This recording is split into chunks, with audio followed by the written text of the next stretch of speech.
नमस्कार दोस्तों, RJ study के यूट्यूब चैनल पे आपका स्वागत है। दोस्तों, हम पढ़ रहे थे इंडियन जियोग्राफी और इंडियन जियोग्राफी में हमने हिमालय और उत्तर के मैदानी भाग को पढ़ लिया था। तो आज हम पढ़ने वाले हैं दोस्तों दक्षिण का जो पठारी भाग है उसको। तो देखिए दोस्तों, शुरुआत करते हैं।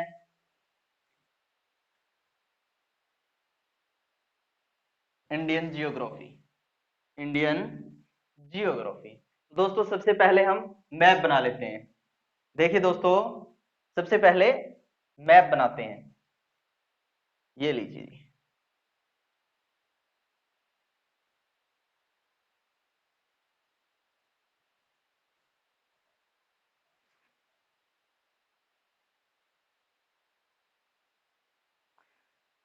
ये हमारा मैप है वो तैयार हो रहा है।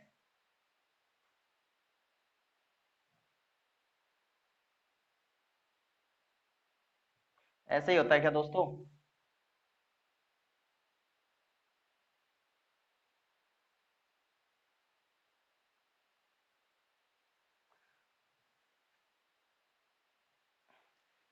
ये लीजिए जी, हमारा मैप तैयार हो गया है।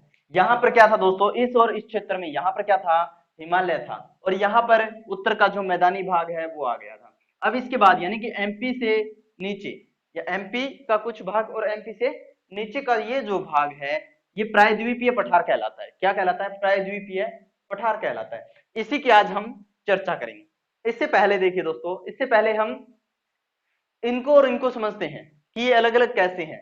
देखिए दोस्तों, प्रायद्वीपीय पठार,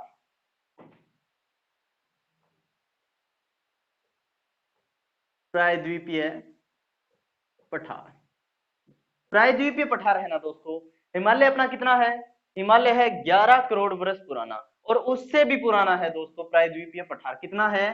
13 से 16 करोड़ वर्ष पुराना। कितना है दोस्तों? 13 से 16 करोड़ वर्ष पुराना है। क्या?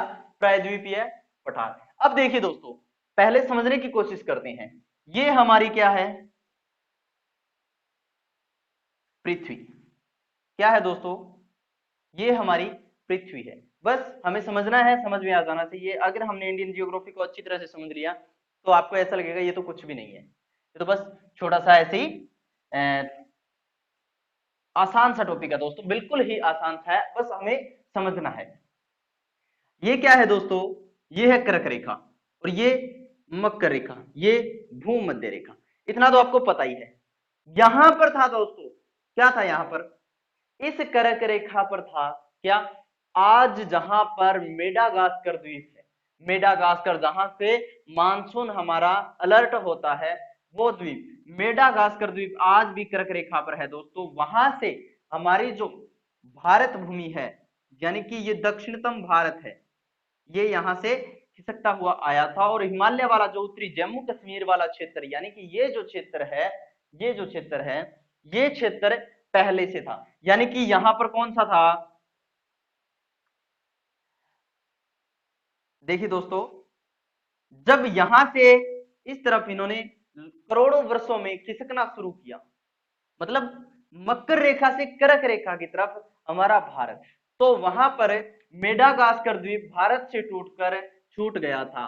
तो कह सकते हैं कि भारत का ही, यानी कि हमारे भारत का ही अंश है कौन सा? मेडागास्कर द्वीप, मेडागास्कर द्वीप। अब ये आ रहा था, यानी कि ये कर्क रेखा से इधर आ रहा था खिसकता हुआ। तो ये तो है नहीं कि सिर्फ 5 मिनट में ही सिरक गया, नहीं, ये इसे टाइम कितना लगा? सिर्फ 13 से 16 करोड़ वर्ष। कितने लगे? 13 से 16 करोड़ वर्ष। देखिए, ट्रांस हिमालय था ना, वो कितना था? 11 करोड़ वर्ष था। यानी कि इससे पहले ट्रांस हिमालय बन गया था, इससे पहले ट्रांस हिमालय बन गया था। बीच वाला जो है, यहां से ये यहां तक आया, और इसमें क्या हुआ?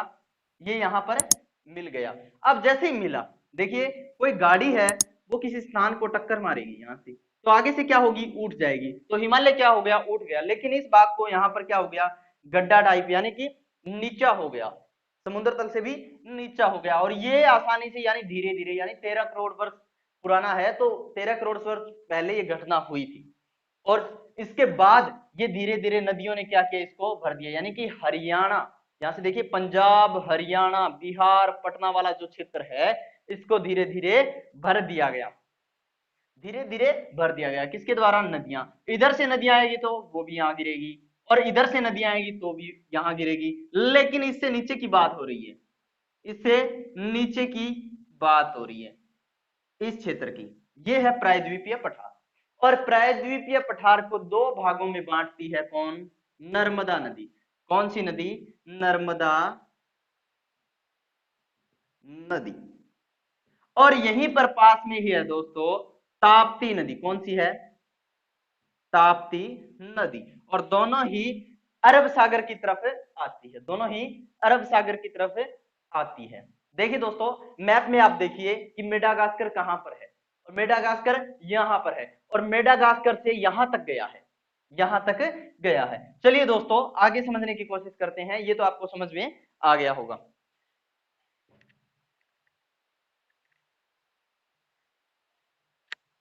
देखिए दोस्तों, जब ये भाग, यानी कि इतना भाग, दक्षिण भारत का ये भाग जब यहां पर आया था और हिमालय वाली चोटी से टकराया था, तब हिमालय का निर्माण हुआ था, हिमालय का निर्माण हुआ था। लेकिन ये पूरा नीचे से आ रहा था, ये तो नहीं है कि ऊपर की प्लेट ही आ रही थी भारत की, नहीं, पूरा नीचे से सट के आ रहा था।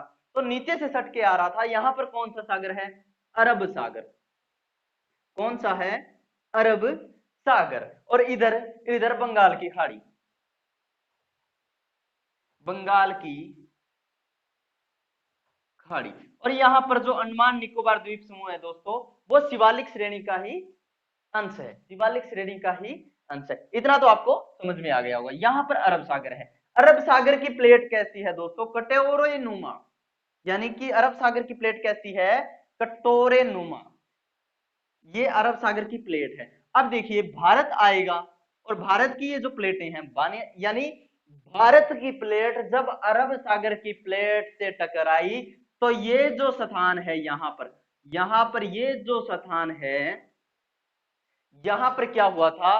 भूकंप, यानी दरार हुई थी, भूकंप आया था, और अंदर से जो पृथ्वी की जो गर्मी, यानी कि लावा है, वो बाहर निकलने लगा, और धधकता हुआ लावा चारों तरफ बिछने लगा। तो समुद्र में जितने भी जीव जंतु थे, वो उसके नीचे दब गए, उसके नीचे दब गए, और इधर भी लावा गिरने लगा। तो यहाँ का जो ये क्षेत्र है, कुछ स्थान यहाँ पर, यानी कि ये जो क्षेत्र है, अब यहां से जमीन उखड़ी है और यहां से लावा निकल रहा है, तो पास में सबसे ज्यादा होगा, तो ये क्षेत्र क्या हो गया? ये ऊंचा हो गया। अब नीचे ढलान ऐसे गिरता गया, देखिए दोस्तों, ऐसे गिरता गया, उसके बाद फिर दोबारा से ऐसे गिरा, फिर ऐसे गिरा, फिर ऐसे गिरा।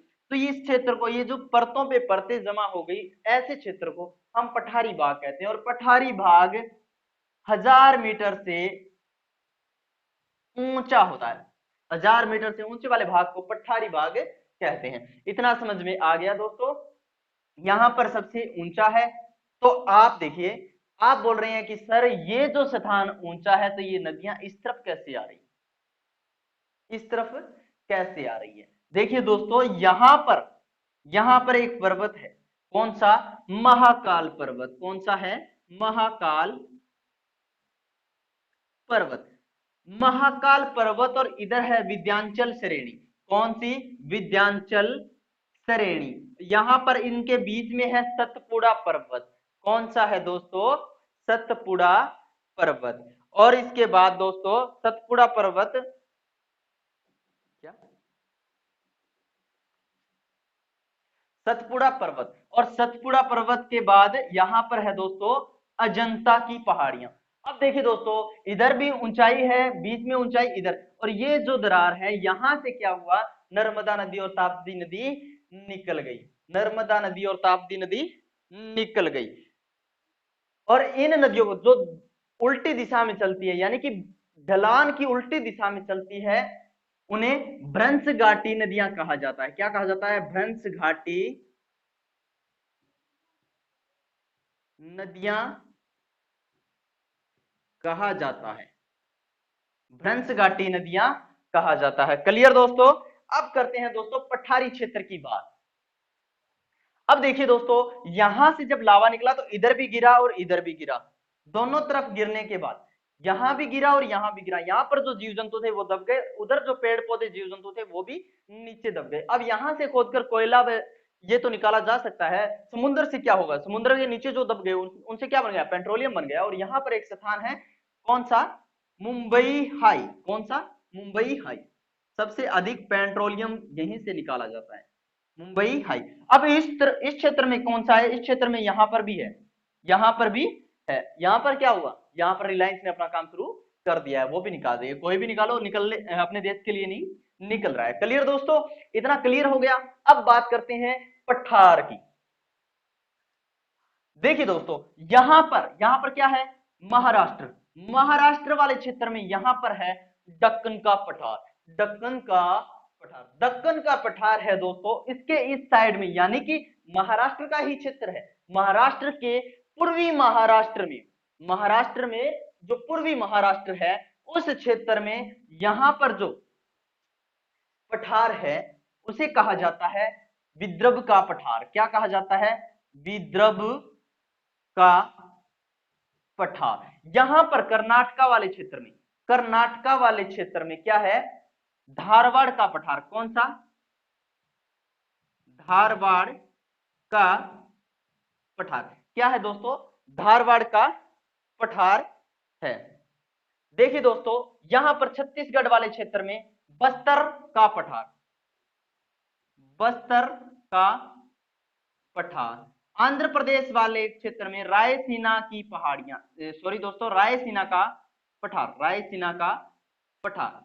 यहां पर क्या है, रायसीना का पठार। कौन कौन से पठार हो गए दोस्तों, देखिए, महाराष्ट्र में, महाराष्ट्र, और कौन सा महाराष्ट्र है दोस्तों, पश्चिमी महाराष्ट्र।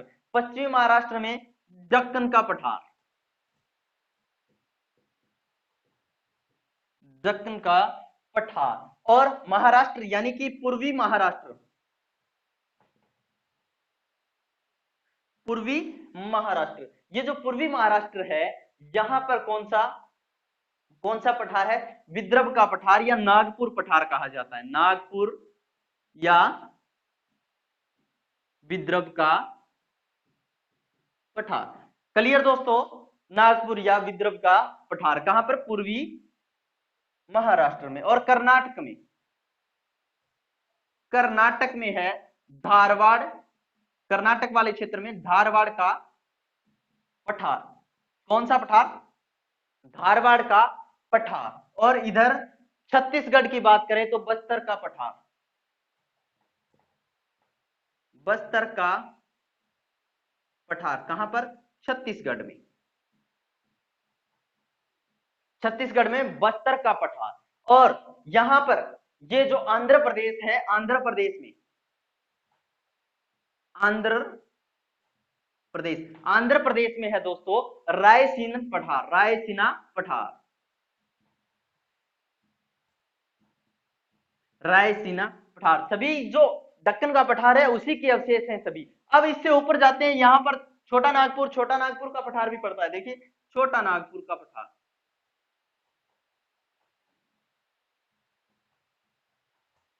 अब देखिए दोस्तों, यहां पर जब दरार मिली थी, यानी भूकंप था, उसका लावा था वो सभी जगह पर बिछ गया था। और लावा क्या होता है दोस्तों, काफी मजबूत होता है, काफी मजबूत होता है। तो यहाँ पर उत्खनन करना काफी आसान नहीं है दोस्तों, बहुत ही मुश्किल है।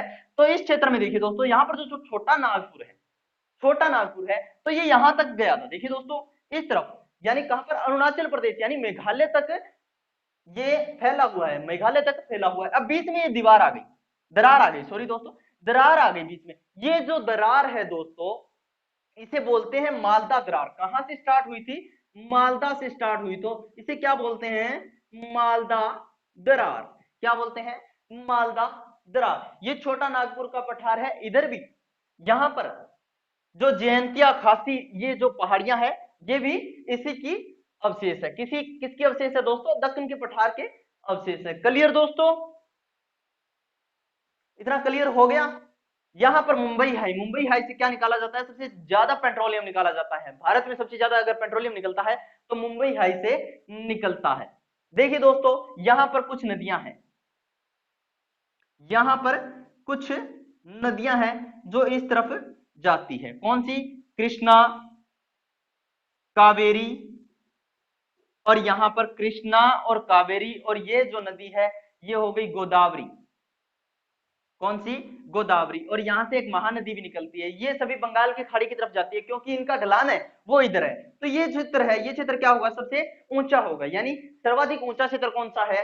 ये पश्चिम वाला क्षेत्र है, वो सर्वाधिक ऊंचा है। और इधर है, ये क्या है? ब्रंश घाटी की नदियां हैं, यानी कि उल्टी दिशा में बह रही है, इन्हें इधर मार्ग नहीं मिला क्योंकि यहाँ पर महाकाल पर्वत आ गया, यहाँ पर विंध्याचल श्रेणी आ गई, इसी तरह सतपुड़ा पर्वत आ गया। तो इस कारण ये क्या है, इधर इनको रास्ता नहीं मिला तो ये इधर बहने लगी।